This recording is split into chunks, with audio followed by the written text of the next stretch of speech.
Hi, Selina. Hi there. Thanks for joining me and for agreeing to let me interview you for my blog. I'm really excited and a little bit scared as well because it's my first ever interview. Um, so you left your 9 to 5 job in marketing like 6 years ago now, so quite a while, and you're now a super successful career change coach and living a completely location independent life, and it's all very exciting. Yeah. Um, to start off with, I wanted to, if I can, take you right back to the beginning, if you can remember, to when you were still at work and you knew that you wanted to leave and that 9 to 5 wasn't for you, Yeah. but you hadn't done it yet.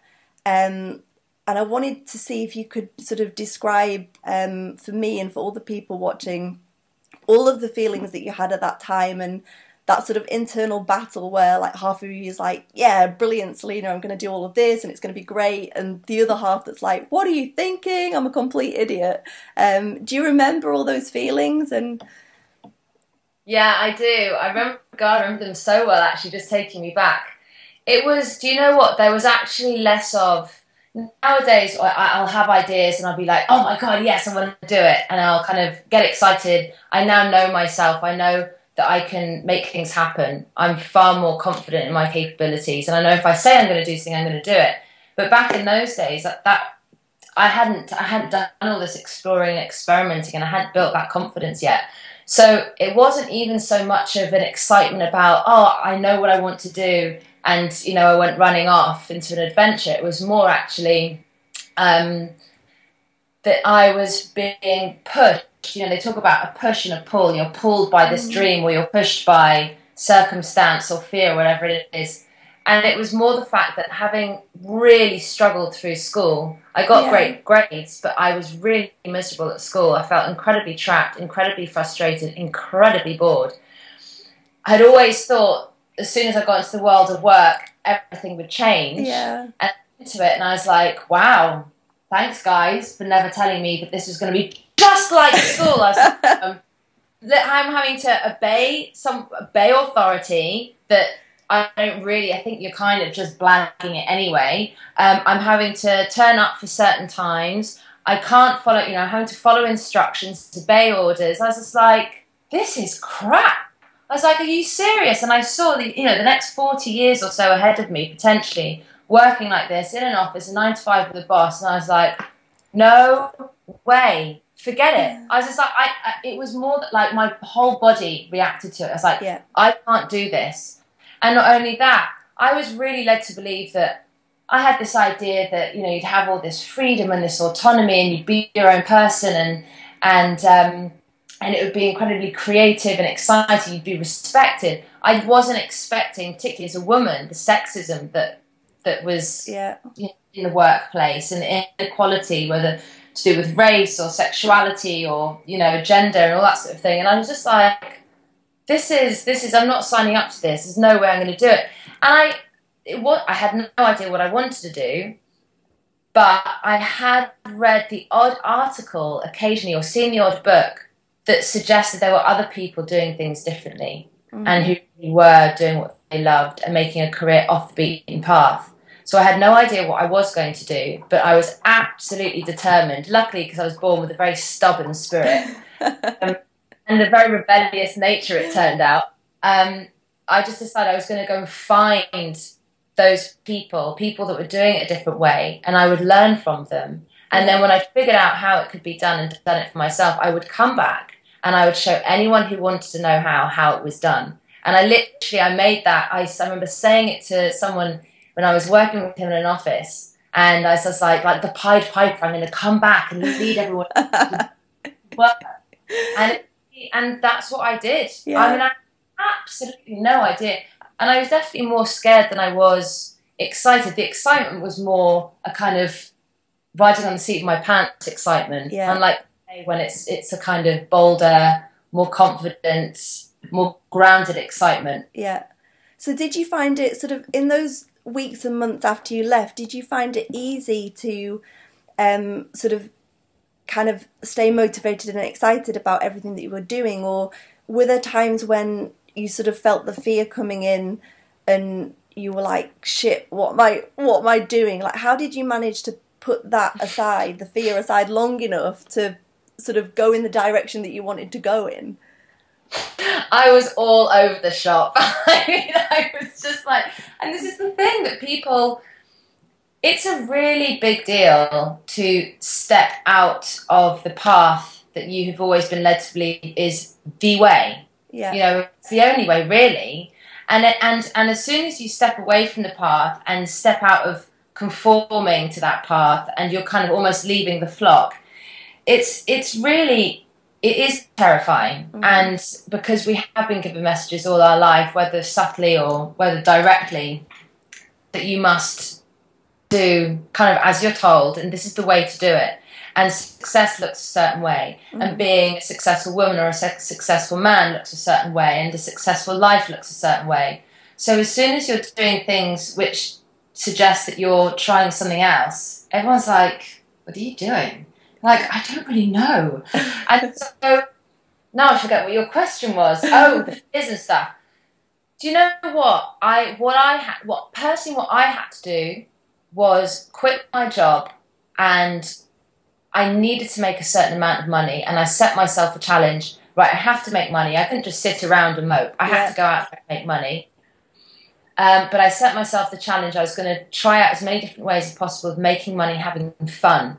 Yeah. Because I'd always been so driven by, I have to make a difference. I have to make the difference. I have to save the world. I have to make a difference. And I was like, I read this one quote which really changed my life. It became my guiding principle, and it was, don't ask what the world needs, ask what makes me come alive, and then go and do that, because what the world needs is people who come alive. And that's by Harold Thurman. Yeah, I've seen that. And it made me go, that's the quote. I honestly have used that as my principle.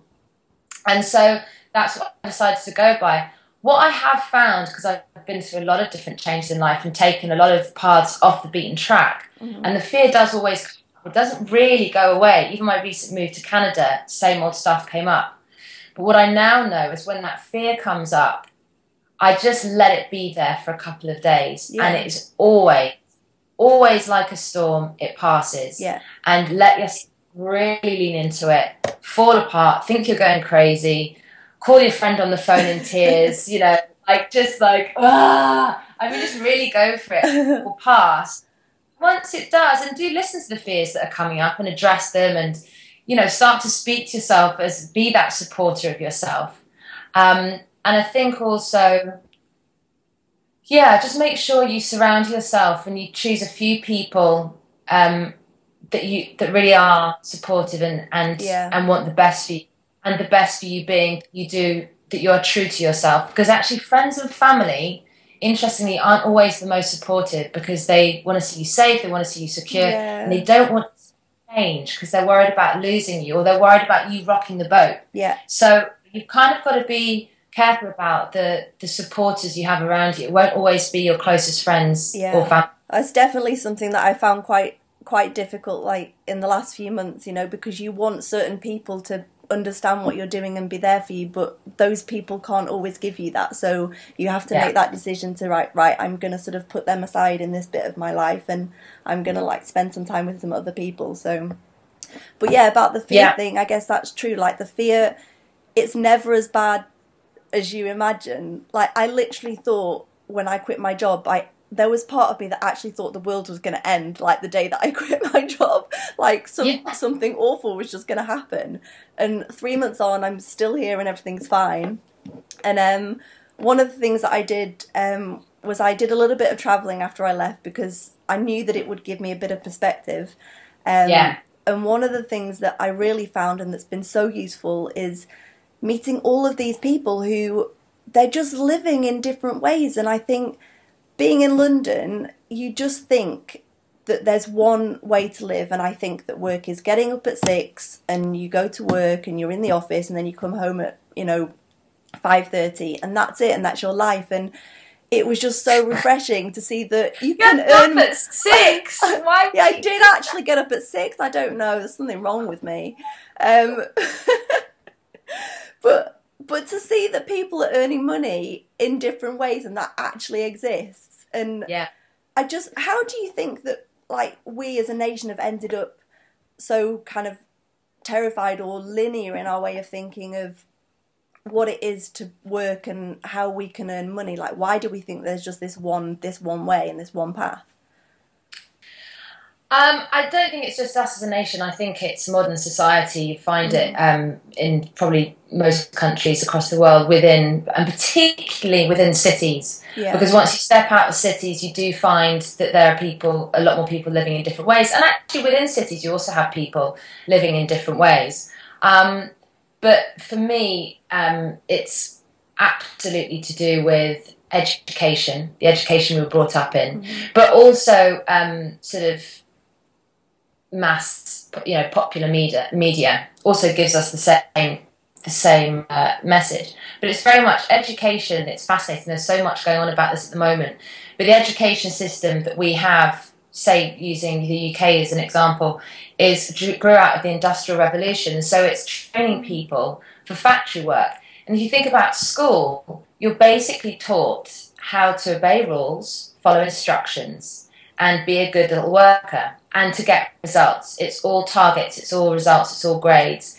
It's not about encouraging you to flourish and look after your well-being. It's not encouraging you to be responsible for your happiness. It's not encouraging you to be rebellious, which is a very important natural thing. It doesn't encourage you to explore, experiment. It squashes creativity. And this is not having a go at teachers, and there actually isn't anyone to blame, but it's simply that what was seen as this is going to help us survive as a nation in the Industrial Revolution, and now we can train people up and all the rest of it as a means to help the country flourish and survive, I suppose, is now still being used, and it just doesn't work. It just doesn't have what it has at the forefront of it is productivity, making stuff, making money. It hasn't got the well-being and happiness of human beings as it's at the heart of it, which is shocking now. And I think in 100 years, people will look back and be like, oh my God, it is wage slavery. Yeah. I mean, wage slavery, 100%. But then because everyone's doing it, to actually stop and question it, there's something in us that makes us feel like this is a sort of is a real threat to ourselves and our families to be daring to suggest there's another way. And also, interestingly, peers also keep that one story that there is one way. They kind of keep that alive, because I think when you do rock the boat, you say, I'm not doing this, I'm off. It means that other people then have to recognise that they also have a choice, and they are choosing to do something they don't enjoy. And it's very uncomfortable then, because then they are faced with either stay with what I know what is safe, even though I don't enjoy it, or I strike out and I go and explore and discover what I really enjoy. But that's scary because it's the unknown, and it's a human thing to be afraid of the unknown. Yeah, it is crazy how it's almost like we've been brainwashed to, or it's just like conditioned to like only know this one thing. And like I feel like people do think you're crazy, like when it's almost, and you question whether, like, sometimes I think, am I going crazy? Like, is this very common? Common. Is this going to work? Am I living in a fantasy world? Sometimes I don't know. Like, I feel like I don't know, like, whether I'm, what I'm doing with myself. And I just have to keep coming back to, right, well, I know that I don't want to go back to that, and just trust that what I'm feeling is going to take me to the right place. Like, that's all I have. So absolutely, and that's the best thing to do. But it's so brave, because we are so hooked as kind of modern society or culture, or the one that we've been brought up in, is so hooked on having certainty about how things are, and having certainty that what we're doing is going to lead to a specific outcome. And there is no room we haven't been brought up to understand the importance of just exploring and experimenting. And we haven't been taught how to navigate that unknown.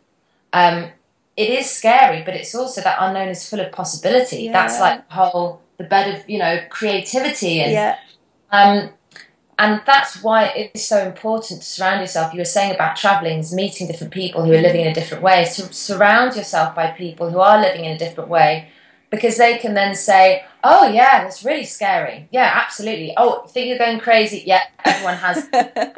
This is how, and then they can tell you, well, this is how I started to learn to navigate my way through that. And then, so then you have people who kind of got through to the other side, who are cheering you on, going, "I know it's scary, but it's so worth it. Come on, come on. I think here." that is what keeps me going. Sort of, like meeting people with people like you with like similar stories, and like, okay, it's it's possible, it can happen. So yeah, and that it is scary. Yeah, There's nothing worse than people say, "Oh, well, I did this, and I did this, and then I suddenly had a career that was wonderful, and I love." It's like no struggle at all. No, remember, it's like, you're such a liar. You're such a liar. It's scary for everyone to do this. It really is, and it does take courage. It's good. And I think that it's really important to surround yourself by people who have done it and who are living examples of what is possible when you do step off that beaten path and dare to do things differently. Yeah, it's exciting. So one of the other things that I really wanted to speak to you about, and I know you're really heavily involved in, is the 30-day challenge. Yes. So sort of thinking about people who, like me, have had all these ideas and dreams and have so often just shut them down and never given them sort of chance to, give them a go. The 30-day challenge is something that I think can really help people with that. Could you maybe talk us through what it's all about and how exciting it is? Yes. So the 30-day challenge is run by John Williams, author of Screw It, Let's Play, and I. And so I'm the head coach. And what we've done, we've taken the principles of John's book, Screw It, Let's Play, which is just, it's such a great book. It really is my Bible. So to be able to work with the author of, like, my Bible is pretty amazing. What we do is we came up with this idea that if you have just take one of those crazy dreams of yours, because everyone's always kind of like, "Oh, but it's mad, and I can't do that," and blah, blah. Just give it 30 days. So you join us for 30 days. It's very much interactive online kind of experience in a course. And we take you step by step through the process. And each day you have a different little piece of coaching, some tips, some advice, some guidance. That we know the cycle goes, you get a midway slump, how to get through that, how to keep going, how to deal with things like perfectionism, where to get the kind of support that you need, how to deal with those moments where you think you're going crazy, when you're feeling completely unhinged and unraveling, and how to just keep going. So at the end of the 30 days, you have something to share. And it has the foundations of it. It's all about ultimately getting paid to play. And it's really teaching you the play process out of which you can grow very successful businesses. And I'm living proof of that. I very much live to the play rules. And that's how I build my business. That's how I create my life, in fact, is through this kind of play project. Okay. So it's for people who either have ideas and just never get round to making them happen, or people that just want to kind of get out of that rut and get out of the mould and try and do things differently. You want to just be surrounded by people who are doing things differently and doing things off the beaten path. And John and I are in there every day and coaching people and feeding back on the stuff that's going on. And it's amazing. It sounds brilliant. I'm definitely gonna do it next time. I can't wait. Yeah. Wonderful. And then lastly, the one thing that I wanted to ask you was, if you could give people one pearl of wisdom or one bit of advice for people who, they know that they want to do something different with their lives, but they sort of think they can't because of X, Y, or Z, or they've got commitments or responsibilities or whatever, what would you say to those people? Do you think it's for everybody? Like, a lot of people said to me when I left my job, okay, yes, it's good, you should be doing this now because you're young, you're not married, you've got no children, you've not got a boyfriend and all the rest of it. And I'm like, okay, well, that's true. I do have a mortgage, so I have some commitments, but is it for everybody? Like, can it work for everybody? Like, do people have to be stuck? Do people have to be stuck? Yeah. I mean, if people don't feel like they need to change, they're not going to do that. Then they're not going to take the action. Why would they want to change? The people that say that, oh well, it's easy for you because you're single, you have no commitments. It's different because actually, when you do have a partner and you do have a family, you have a lot more support. Really, well, you can do than when you're single. So it's simpler when you're single, but it's harder because you are on your own, and that feels really scary. The people that use that as that's an excuse. So we have people in the 30-day challenge that are in their 20s, their 30s, their 40s, their 50s, their 60s. I coached a woman recently in her 50s who, as a result of going through the play process and actually the ignition, we did a one-to-one ignition session, one-to-one coaching session. She's now going to be going on a Kipper round the world sailing race. Oh, wow. This was a dream that she had all these pipe dreams, and what I got her to realise was those don't need to be pipe dreams that never realised. Yeah. How about you really make the most of these next potential 20, 30 years of your life and really live those adventures? Because the most motivating thing for me actually is to remember that one day I'm going to die. Yeah. That's a guarantee. And the only thing that we don't know is when it's going to be.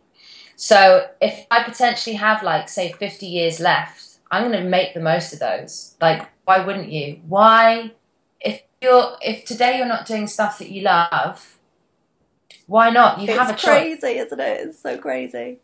Have a choice. And what I get people to do before I do my one-to-one coaching with people is I actually get them to write as if they were 80 years old and they'd lived a fulfilled and this just wonderful life that they have loved. And I get them to kind of write down where they are now 18 and who's surrounding them and sort of where they've got to in life, but then write the things that their life was all about, what they're proud of, what they did, what activities were involved in their day-to-day, what their career is about, what legacy that they're leaving behind, what message they're leaving for the world, that kind of stuff, because it's really important to think about that. You don't want to get to the end of your life and regret the things you didn't do. Yeah. Definitely. I mean, I can't imagine anything worse. For me, that was one of the major things. Like, I imagined being on my deathbed and thinking, I wish I'd have done that, and I wish I'd have done that, and I don't ever want to feel like that. So for me, that was like a huge motivating force, to sort of leave and do some different things. So yeah, I mean, my big sort of thing is life's not a dress rehearsal. Yeah. So do what you love and start that today. Yeah. Like, what are you waiting for? It's all going to feel scary. And I think, you know, it's such a courageous thing that you're doing, and it's the best thing you're doing. You're being proactive. You're reaching out to people who've done it. It's brilliant. It's exciting. It is exciting. Doing this your career probably is, because ultimately, if you create a career out doing what you love, you're going to be the most successful. The most successful people are doing what they love. I think that's.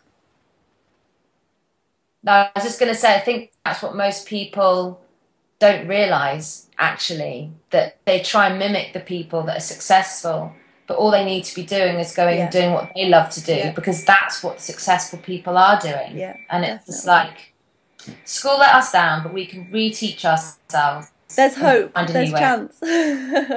Selina, thank you so much. I'm so pleased to have had the chance to speak to you. It's been really, really nice. Really grateful for you saying yes to let me interview you. Fantastic. Thank you so much. Not at all. Thank you. Thanks.